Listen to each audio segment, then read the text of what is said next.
Hello everyone, welcome to Abhipsa Education for Excellence. I am Ramesh Nisad and today we are going to study class 11 subject English lesson 1 the portrait of a lady. In this video lecture we will see summary of the lesson. So let's start. ये जो lesson है the portrait of a lady यानी एक महिला की तस्वीर, ये लिखा गया है खुशवंत सिंह के द्वारा। खुशवंत सिंह जो कि एक इंडियन ऑथर है और ये लॉयर भी रह चुके हैं। ये स्टोरी किसी और की नहीं बल्कि इनकी ही ग्रैंड मदर के बारे में है। इस स्टोरी के माध्यम से ये बताते हैं कि कैसे और किस तरह से इनकी जो ग्रैंड मदर थी उन्हीं के साथ इनका समय बीता था और ये अपनी ग्रैंड मदर के साथ काफ़ी इन्जॉय किए, काफ़ी फ्रेंडशिप में रहे। अब ये जो है बताते हैं कि जब ये बचपन में थे तब इनकी जो ग्रैंड मदर थी अन्य लोगों के ग्रैंड मदर की तरह काफ़ी वृद्ध थी और इनके फेस पे ढेर सारे जो रिंकल्स है यानी झुर्रियाँ हैं वो निकल आए थे और ये स्टूप होकर के यानी झुक करके चलती थी। अब जब ये सुनते हैं कि इनकी जो ग्रैंड मदर थी वो एक समय काफ़ी यंग थी, काफ़ी प्रिटी थी यानी काफ़ी सुंदर थी, तो इस बात पर विश्वास करना मेरे लिए थोड़ा मुश्किल था। इस तरह से जो राइटर है वो कहते हैं। आगे जब राइटर जो है वो जब ड्राइंग रूम में रहते हैं तब देखते हैं कि इनके ग्रैंडफादर की एक बड़ी सी तस्वीर लगी रहती है। उस तस्वीर में ये देखते हैं कि इनके जो ग्रैंडफादर है वो बड़े से टर्बन यानी पगड़ी पहने हुए थे और ढीले ढाले कपड़े पहने हुए थे। उनकी लंबी सफ़ेद दाढ़ी थी। उनको देख के ऐसा लगता था कि इनकी उम्र काफ़ी ज़्यादा हो गई है। उनको देख करके ऐसा लगता था कि इनकी कोई वाइफ नहीं होगी, इनके कोई बच्चे नहीं होंगे। वो ऐसे लग रहे थे कि उनके ढेर सारे नाती पोते होंगे। इस तरह से आगे जो है राइटर अपनी ग्रैंड मदर के बारे में बताते हैं कि इनकी जो ग्रैंड मदर थी वो झुक करके चलती थी, स्टूप होकर के चलती थी और इनका जो एक हाथ था बैलेंस करने के लिए, इनका जो एक हाथ था उनकी कमर पे होता था और दूसरे हाथ में ये रोज़री पकड़ी हुई रहती थी और इस तरह से वो जप करती रहती थी, प्रेयर प्रार्थना वगैरह करती रहती थी। अब समय ऐसा आया कि इनके जो पेरेंट्स हैं वो गाँव से शहर चले जाते हैं अर्निंग के लिए। अब जब वो शहर चले जाते हैं तो इनको बचपन में अपने ग्रैंड मदर के साथ रहना था और ये अपने ग्रैंड मदर के साथ रहते हैं। अब इनकी जो ग्रैंड मदर थी वो इन्हें सुबह जल्दी उठाती थी, इन्हें तैयार करती थी, इन्हें खाना खिलाती थी, इनके लिए नाश्ता तैयार करती थी, बासी की रोटी बनाए जाते थे और वो जो रोटी है रोटी का फिर नाश्ता करते थे और नाश्ता करने के बाद फिर ये स्कूल भी जाते थे। सो इस तरह से जो राइटर है और इनकी जो ग्रैंड मदर थी इन दोनों के बीच में काफ़ी गहरी दोस्ती हो गई थी। यहाँ तक कि इनकी जो ग्रैंड मदर थी वो साथ में स्कूल लेकर के जाती थी। स्कूल के ही बगल में एक मंदिर था यानी जो मंदिर था वो स्कूल से अटैच था। सो उनकी जो ग्रैंड मदर थी वो साथ में स्कूल लेकर के जाती थी और बाद में यहाँ पे फिर वो मंदिर में जा कर के वो प्रार्थना करती थी, धार्मिक पुस्तकें पढ़ा करती थी। सो इस तरह से उनका जो लाइफ था वो अच्छे से व्यतीत हो रहा था। अब जब स्कूल की छुट्टी हो जाती थी तब जो राइटर है और उनकी जो ग्रैंड मदर है वो वापस आते थे।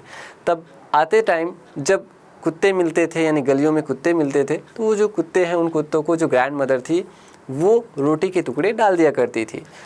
अब जब वो घर आ जाते थे तब घर में उनकी जो ग्रैंड मदर थी वो होम टास्क करने में वो काफ़ी मदद करती थी। वो पूछती थी कि आज टीचर ने क्या पढ़ाया है और इस तरह से वो पढ़ाई लिखाई में भी वो मदद करती थी। अब आ जाता है एक टर्निंग पॉइंट। अब वो टर्निंग पॉइंट क्या होता है कि इनके जो पेरेंट्स रहते हैं वो शहर में अच्छे से बस जाते हैं। अब इन दोनों को वो शहर बुला लेते हैं यानी जब वो गांव में थे तब गांव से उन्हें शहर बुलाया जाता है। अब जब वो शहर में आ जाते हैं तब ये जो स्कूल है जो गांव का स्कूल अब वो चेंज हो जाता है। अब जो राइटर है वो बताते हैं कि मेरा एडमिशन जो है वो इंग्लिश मीडियम स्कूल में हो जाता है। अब मैं बस से स्कूल जाने लगा और बस से स्कूल से वापस घर आने लगा। अब जो है मेरे बीच और मेरी ग्रैंड मदर के बीच में जो दूरियां थी वो बढ़ने लगी थी। क्योंकि जब मैं गांव में था तब मैं अपनी ग्रैंड मदर के साथ जाया करता था। अब जब मैं शहर आ गया हूं तब मैं बस से स्कूल जाने लगा, बस से स्कूल आने लगा। इसके साथ साथ कुछ चीज़ें और हैं, जैसे जब वो गांव में थे तब वो हिंदी मीडियम स्कूल में पढ़ाई कर रहे थे यानी वहाँ की जो शिक्षा थी वो हिंदी शिक्षा थी। अब वो शहर में आ गए हैं, शहर में इंग्लिश शिक्षा थी।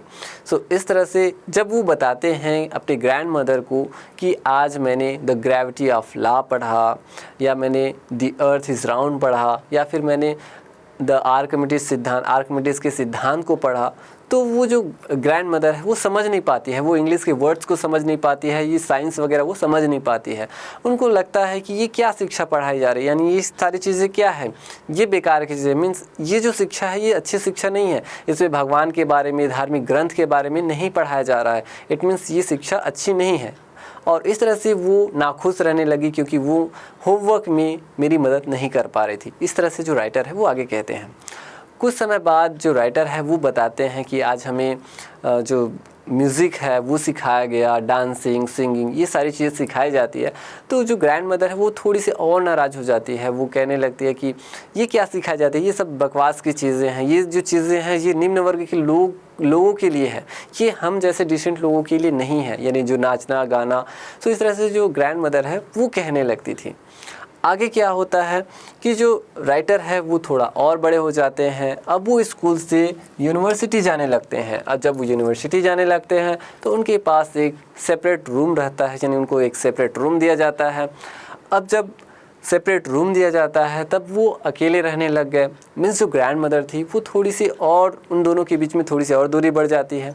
आगे राइटर बताते हैं कि मेरे और मेरे ग्रैंड मदर के बीच में दूरियां काफ़ी बढ़ गई थी। सो मेरी ग्रैंड मदर जो है ज़्यादातर स्पिनिंग व्हील के साथ अपना टाइम व्यतीत करती थी और प्रेयर के साथ, और दोपहर का जो आधा घंटा का समय रहता था उसी समय वो जो बर्ड्स आते थे उन बर्ड्स को वो रोटी के टुकड़े वगैरह खिलाया करती थी।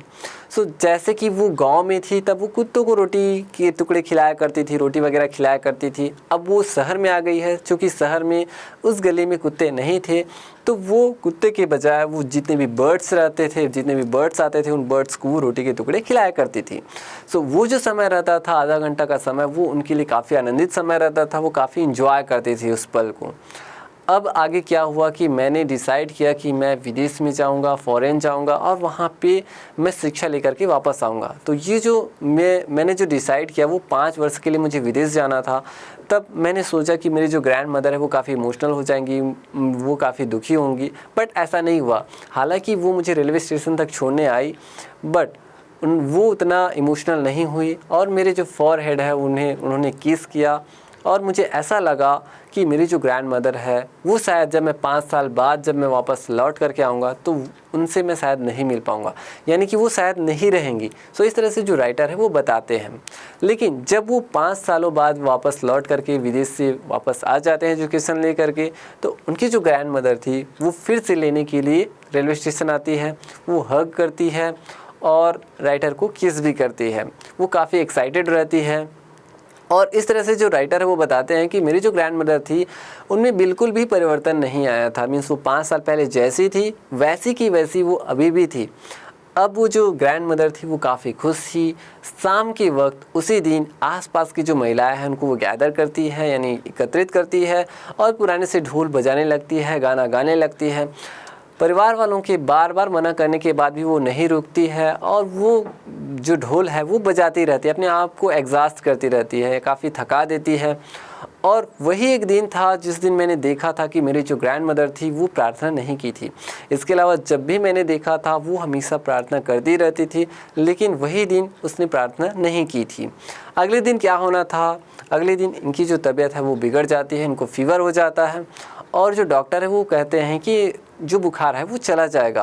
परंतु जो ग्रैंड मदर है इनकी सोच कुछ अलग ही थी। इन्होंने सोच लिया था, ये बताती है कि मेरा अंतिम समय आ गया है, अब मैं शायद जाने वाली हूँ। और इस तरह से ये किसी से बात नहीं करती है और ज़्यादातर अपना जो टाइम है वो प्रेयर में ही लगी रहती है। और इस तरह से इनकी फिर मृत्यु हो जाती है, इनका देहांत हो जाता है। अब इनके देहांत होने के बाद जो बर्ड्स जो आया करते थे वो बर्ड्स आए हुए थे हज़ारों की संख्या में।